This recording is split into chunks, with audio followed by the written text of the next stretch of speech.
سلامونه. ساينس او روجا په تاسو باندې روجې فرض کړل شوې دي څنګه چې تاسو نه مخکې په نور قومونو باندې فرض کړل شوې. روجا په ډېر مختلف شکلونو کې په ډېر مذاهب کې او په ډېر قومونو کې د ډېر زمانې نه روانه ده. څوک اوه ورځې روجه نیسي، څوک دوه ورځې روجه نیسي، څوک یوه ورځ نیسي، څوک نیمه ورځ روجه نیسي، څوک صرف د اوبو او څوک صرف د مختلف خوراکونو نه روجه کوي. په اسلامي ممالکو خو اسې هم روجه یو میاشت خلک نیسي او دا په فرض کړل شوې ده د ثوابونو او د ګناه نه پاکېدل د هغه کانسپټ نه علاوه که چېرته موږ ته د دې ساینسي فایدې پته ولګي نو کېدای شي چې موږ پکې بیا نور هم په ذوق و شوق او په دې باندې حصه واخیستلی شو. په مغرب کې د دې د رجحان په 2012 نه وروسته ډېر زیات سیوا شو. د هغې بنیادي وجه دا وه چې BBC یو ډاکومنټري کړې ده کوم چې مایکل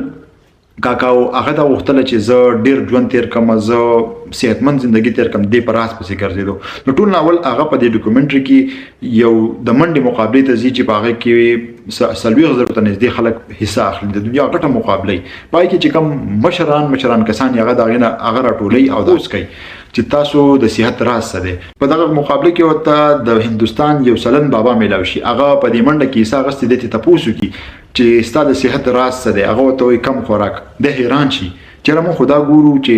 څه شیزونه موږ وخورو چې په هغې کې موږ ته صحت میلاو شي، او دی الټه وایي چې کم خوراک. نو دی هغه شیزونه کتل شروع کړي چې په کم خوراک باندې او په روژه باندې کم ساینسدانانو ریسرچ کړی. د دې نه پس دی د یو بل داسې کس سره میلاو شي چې هغه مشهور د دې لپاره چې هغه نیم خوراک خوري، یعنی کم نور خلکو ته چې 2,000 کیلریز پکاري د هغه 1,100 کیلریز پخلي. دی ورته مخامخ وایي چې ته خو دومره صحتمند نه ښکارې، خو زه چې دواړه خپل ټول ټسټونه وکړو ډاکټر به فیصله وکړي چې ته ډېر صحتمند دی او که زه. دوی چې هغه ټسټونه وکړي نو ډاکټر هغه ته ووایي چې یاره دغه کس تا نه ډېر زیات صحتمند دی او ته چې کومې په تا کې خو لا اوس هم ډېرې مسلې دي. نو دی پوه شي چې په دې کم خوراک کې څه نه څه راز موجود دی. د هغې نه پس دی د داسې ساینسدانانو سره میلاو شي چې هغوی په منګکانو باندې ریسرچ کوي چې په دې روژه کې د دوی په وجود کې څه بدلون راځي او که نه راځي. نو دی حیران شي چې دا وګوري چې کوم منګکانو باندې د روژې هغه پریکټس کړی، په هغې باندې د بوډاوالي چې کوم بیماریان خاص کر الزایمر شو، یاداشت چې کمزوري شو، یا نور د عمر چې کوم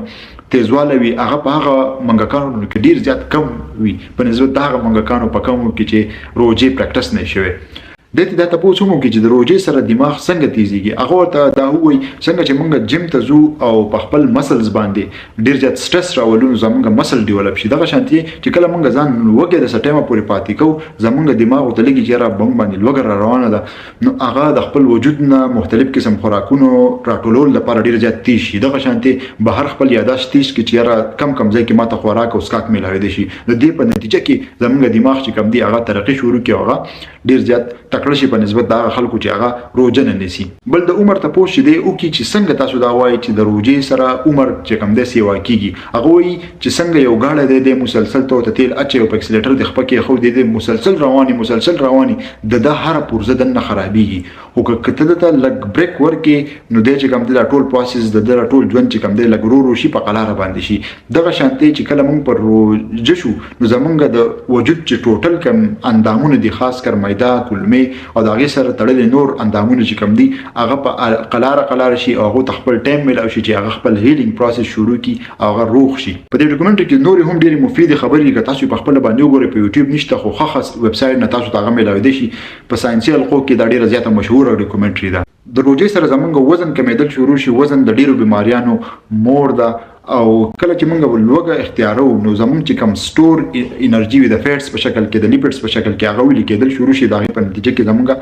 وزن کمیدل شروع شي. 11 میاشتې چې موږ مختلف خوراکونه خوړلي د صحت خیال مو نه ساتلی نو زموږ په دې رګونو کې مختلف قسم فیټس او لیپډس چې کوم دی د هغې ډیپوزیشن شوی وي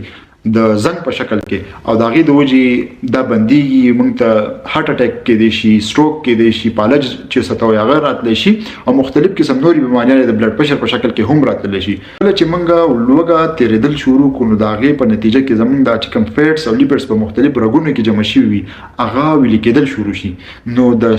هارټ اټیک چانسز، د سټروک چانسز، د پالج چې څه ته وایي او د بلډ پرشر چانسز زموږ ته ورو کمېدل شروع شي.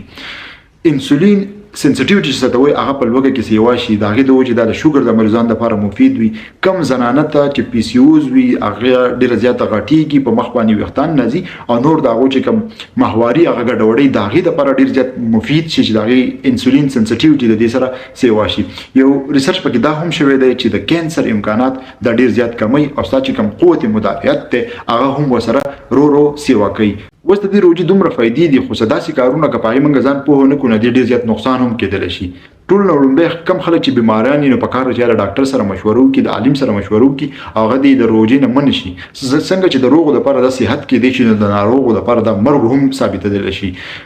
تا ته کله بیماری نو تا ته قرآن هم منع کړی د چې ته به روجي نه نیسي نو په کار چې په دغه خبره باندې عمل وکړي څنګه چې د روغ لپاره منل ثواب دی نو داسې بیا د ناروغ لپاره کې دي شي چې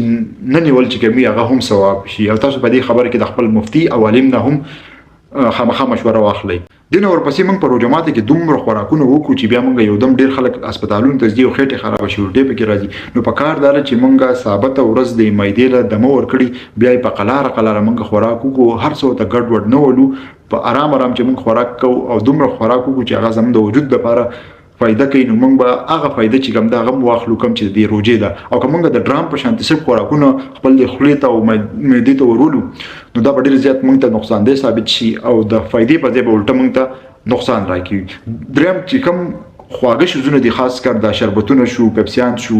نور کې کم خواږه شوزونه په کار چې دي استعمال پکې کم نه کم شي نو موږ ته د ټول میاشتې هغه فائدہ چې کوم دا هغه په اخر کې راوځي کومه چرته هر ماخام د شربتونه سکو نو د دې چې کوم خواږو هغه